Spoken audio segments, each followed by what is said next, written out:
Hai teman-teman yang lagi nonton, kembali bersama BSB. Oke, kali ini sudah podcast yang kedua kalinya, jadi kayaknya nggak akan salah-salah lagi kayak yang sebelumnya. Tapi ini masih sama ya. Saya minta kritik dan sarannya tolong komen di bawah kolom komentar. Oke. Ya, oke, seperti biasa perkenalan dulu, nama saya adalah Kang Munir. Kali ini saya bersama dengan Ustadz Arif Cahyono. Masya Allah, dengan Ustadz Arif Cahyono. Beliau adalah Kepala Sekolah SMP IT Nurul Fikri Balikpapan yang baru. Ya, hari ini kita mau berbincang-bincang dengan Ustadz Arif selaku Kepala Sekolah SMP IT Nurul Fikri Balikpapan dengan tema soal bagaimana nih ya strategi menjadi kepala sekolah yang baru di masa pandemi. Ya, tapi sebelumnya nih ngomong-ngomong kenapa nih Ustadz Arif membawa bed? Bawa bed ini ya.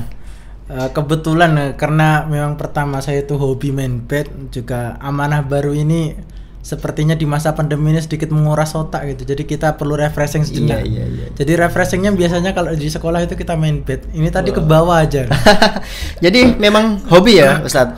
Ya hobi, dibilang Masya hobi Allah. sangat hobi. Tapi kira-kira ada lawannya nggak? Kok dari apa guru-guru atau dari siapa gitu kan? Lawan tentunya banyak ya, tapi kayaknya masih saya yang jadi juara. Luar Pede biasa. dikit boleh lah. Masya Allah. Ini memang kepala sekolah yang harus berenergik. Oke, langsung ke agenda inti. Gimana Ustadz Arif?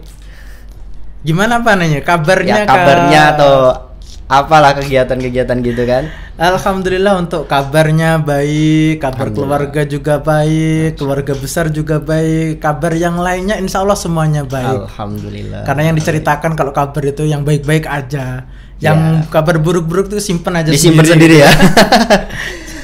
Ya, pembahasannya adalah yang seharusnya dilakukan pendidik di masa pandemi, khususnya siswa SMP IT Nurul Fikri Balikpapan. Jadi saya akan melontarkan pertanyaan ya Ustadz ya. Siap ya Ustadz?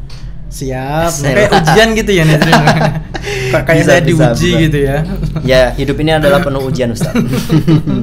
Oke. Bagaimana sih perasaan Ustadz Arif dengan amanah baru ini? Amanah baru jadi kepala sekolah ya? Iya.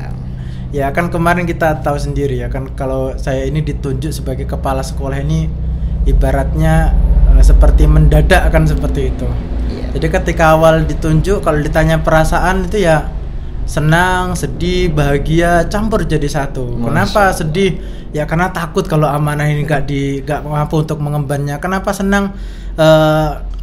Diberi amanah tentunya kan kita dianggap oleh orang lain itu kita bisa mengemban tanggung jawab itu. Jadi seolah-olah orang lain itu menganggap kita, oh ini orang ini mampu kan, seperti itu. Masya Allah. Jadi ya ada yang orang yang masih percaya gitu dengan saya, jadi senangnya di situ. Ya semoga saja bisa untuk mengemban amanah ini dengan baik dan kepercayaan itu tidak disia-siakan. Iya betul sekali, mantap juga. Jadi di masa pandemi lagi kan ini kan ditunjuk menjadi kepala sekolah ya. Iya. Nah, gimana nih dengan sistem ngajarnya? Apa dari sistem ngajarnya guru ke murid atau orang tua murid bisa terpantau atau enggak? Saya kira hampir seluruh sekolah itu sama ya terkait dengan sistem pembelajaran di masa pandemi seperti ini. Semuanya tentunya masih menggunakan by internet ya, sistem daring tentunya, bisa menggunakan Zoom atau Google Meet atau fasilitas yang lainnya seperti yang sudah disediakan oleh internet seperti itu. Karena memang juga dari dinas sendiri tegas di sana menyebutkan kalau ada sekolah yang berani membuka pembelajaran secara offline, maka izinnya pun akan dicabut seperti itu. Nah, maka sekolah kita ya kita cari yang aman-aman aja ya. Aman-aman aja lah itu ya, seperti itu.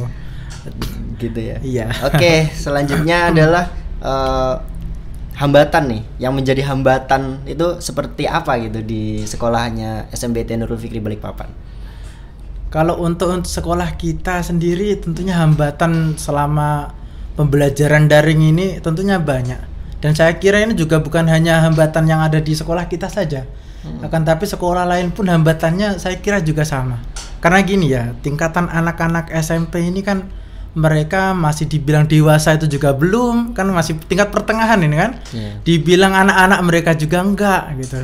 Jadi kalau mereka itu dari orang tuanya itu hanya, nak kamu belajar, dilepaskan gitu aja, ya hitungannya mereka itu masih belum dewasa juga.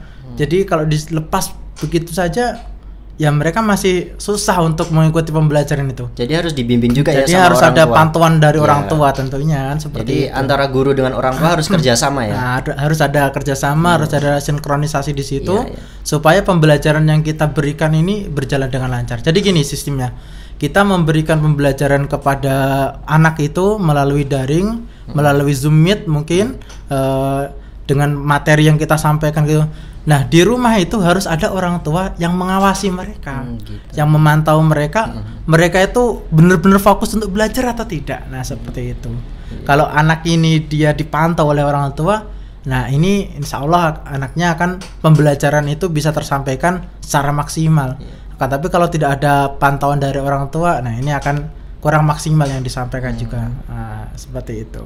Jadi orang tua yang lagi nonton, semoga penjelasan kepala sekolah kita yang baru didengarkan ya.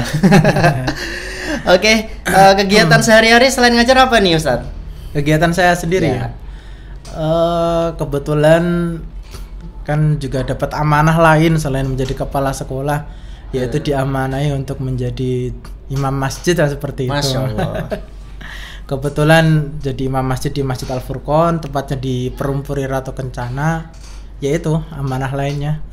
Jadi selain ngajar di Nurul Fikri juga ada amanah menjadi imam ya. Iya, Masya imam Allah. masjid. Jadi agak agak berat-berat sedikit gitu ya. Ya, kan kalau kita jadi imam masjid itu ya menjadi imam lah gitu kan, waktu sholat aja yang digunakan. Jadi setelah selesai waktu sholat ya kita bisa gunakan untuk berdakwah, termasuk untuk di dunia Masya pendidikan Allah, seperti ini. mantap. Jadi waktunya longgar lah. Longgar-longgar. Gitu. Ya. Oke. Jadi ini kan pertanyaan terakhir nih. Udah Nasihat terakhir ya. aja. Iya. Kalau mau panjang-panjang juga enggak apa-apa sih, tapi karena waktu juga ini kita ngejar waktu ya, Ustaz. Ya. Jadi nasihat dari Ustadz Arif nih apa nih? Kira-kira untuk ya mungkin untuk sekolah, untuk orang tua atau bahkan mungkin dari sekolahnya sendiri gitu. Apakah harus ada yang diperbaiki atau apa? Monggo silakan Ustaz. Terutama untuk saat ini yang ingin Ana sampaikan ini terkait dengan nasihat, tentunya nasihat kepada kami pribadi sendiri ya tentunya.